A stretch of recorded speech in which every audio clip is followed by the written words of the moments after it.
Napapansin mo ba, isa sa mga problema ng paaralan ay ang pagdami ng basura sa ating kapaligiran?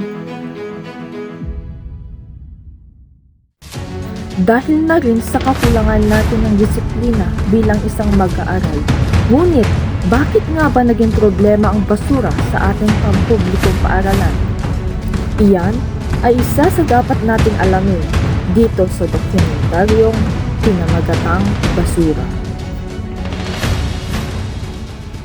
Dahil sa pagdami ng basura sa ating kapaligiran ay hindi na natin alam kung ano ang gagawin para mabawasan ang mga ito. Dito sa eskwelahang ito, ang basura ay isa sa mga problemang kinakaharap ng mga individual. Kung saan ang kanal ang nagsisilbing daluyan ng tubig at kung ito ay barado ng basura, maaaring hindi dumaloy ng maayos at ito ay nagdudulot ng pagbaha.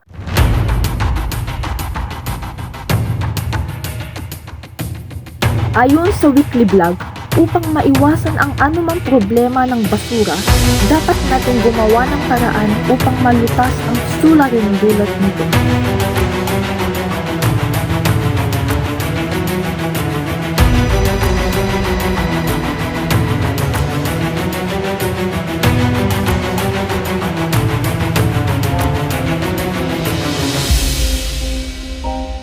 Matuto tayong pangalagaan ang ating kapaligiran upang maiwasan ang pagdami ng basura.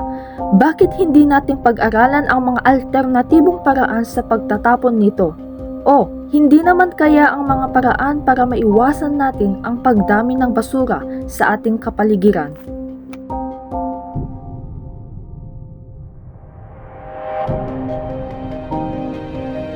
Sadyang nakakatakot ang mga epekto ng di natin pagtapon ng basura sa tamang tapunan, ngunit hindi pa naman huli ang lahat.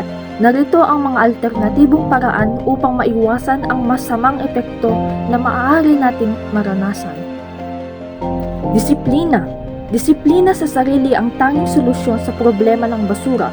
Marami kasing tao na nagkakalat at nagtatapon ng basura kung saan-saan. Maaari rin naman i-recycle natin ang mga basurang plastic bottle. Ang Panginoong Diyos ay nagkatiwala sa atin na ipahiram ang kanyang lupa upang ating alagaan. Sino pa ba ang mag-aalaga? Siyempre, tayo rin mga mag-aaral.